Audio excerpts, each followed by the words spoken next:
Alright, so I'm gonna go through here. I've got my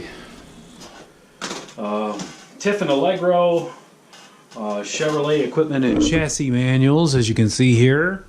And I compiled this from a set of basically the the different manuals I had for different appliances. So I don't think there's ever any real manual for an RV, at least an older one. So I've got what they call the Ford control models. It's a 1986 Chevy owner's manual. It's basically your Chevy front cutoff van manual. I've highlighted stuff in here based on what my particular model has. Maintenance schedule.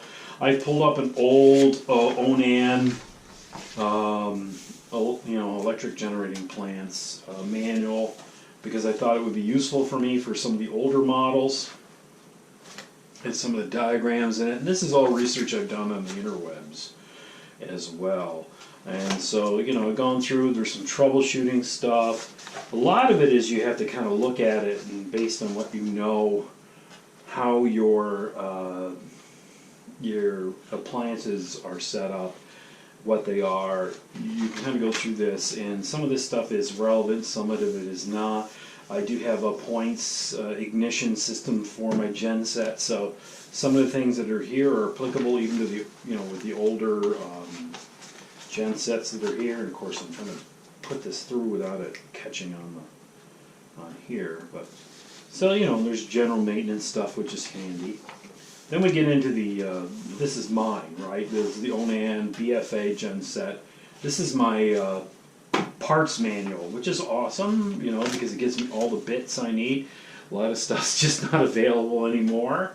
Wish it was, but at least it gets me to the point where I can at least cross-reference things. And if I'm looking at parts on Jack's small engines, like we had these relays that were shot, I replaced them. And basically went through and kind of rebuilt the wiring that was many videos ago.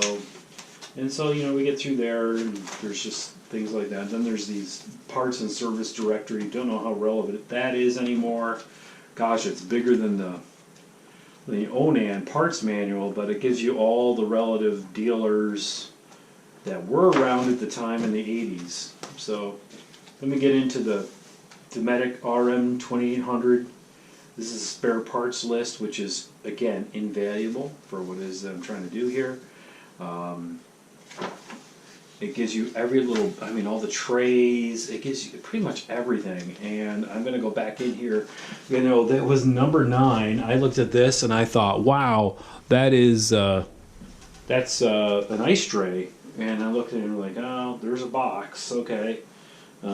But that looks to me like that was where the ice used to go into. I don't have that anymore. There's a couple of these I just don't have, and it would be nice to have them. Like this part here, 48. I go through and it's like a lampshade. I've got this whole part that I rebuilt within the refrigerator and fixed up. So it's nice to be able to try to trace those down, and you get the electrical diagrams. And there's all the certified vent system kits for the refrigerator. We've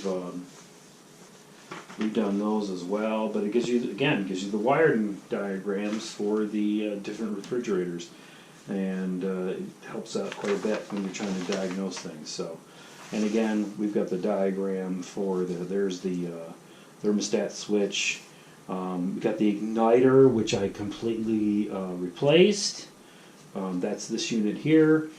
Replaced it, and so far it's been doing a great job keeping the refrigerator running.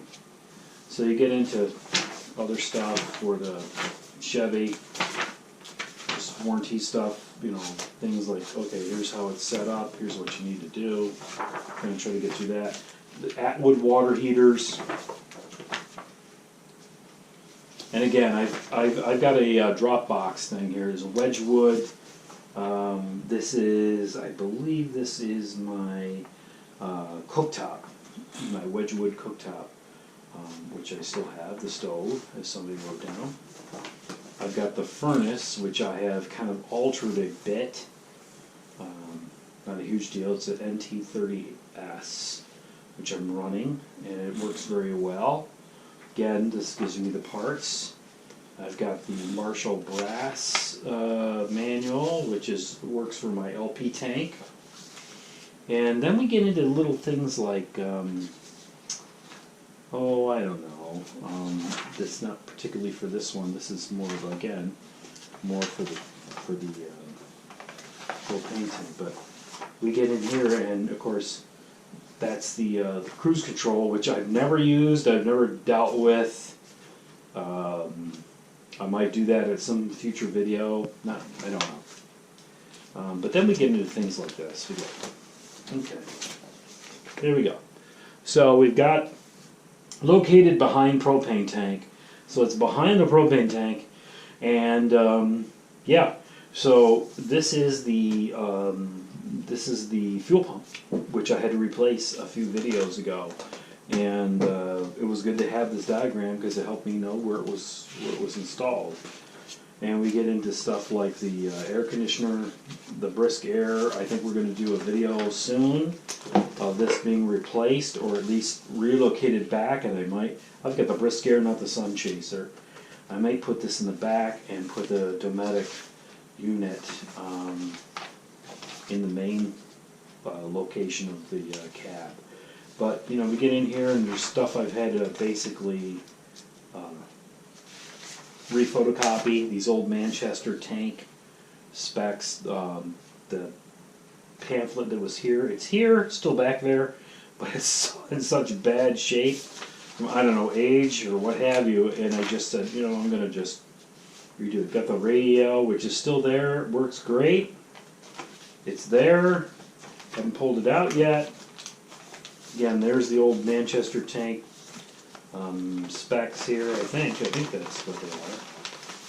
So this is just really, ugh. It's like nasty. It's like falling apart. So it's like moldy and everything. So before it got too bad, I replaced it. Then we get into appliances that I don't have anymore, or at least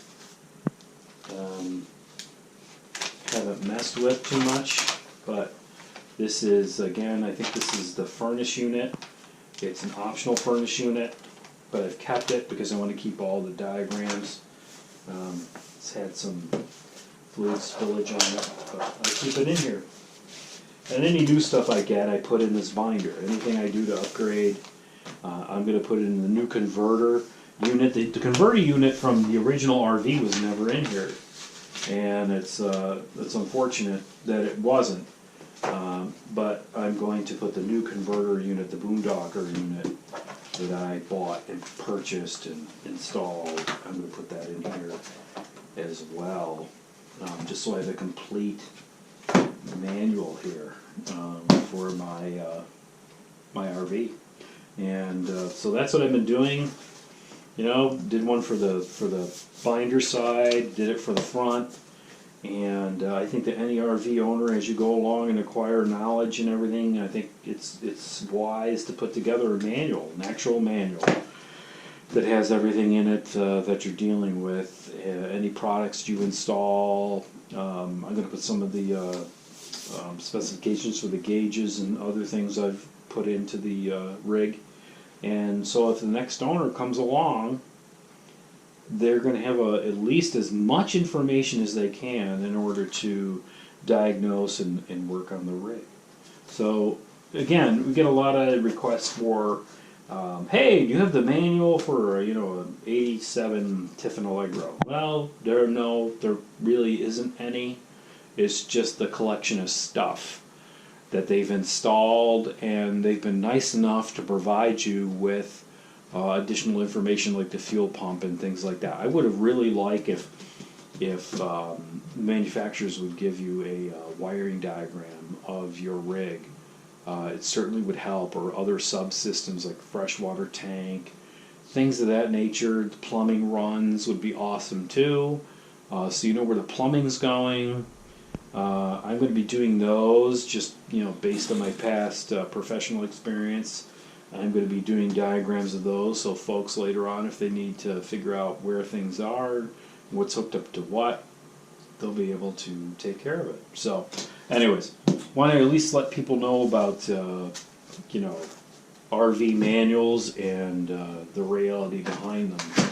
Don't know about newer rigs, but I know that, you know, for me and a lot of older RV owners of vintage RVs, you just don't have that option. So you have to collect information where you can, whether it's, you know, what you were provided from the original owner, like I have here for the Chevy, whether you print stuff out on the internet and you put it and you include it in your manual just for informational purposes. So much that you can do would be great, and to pass along and provide future owners with as much information as possible.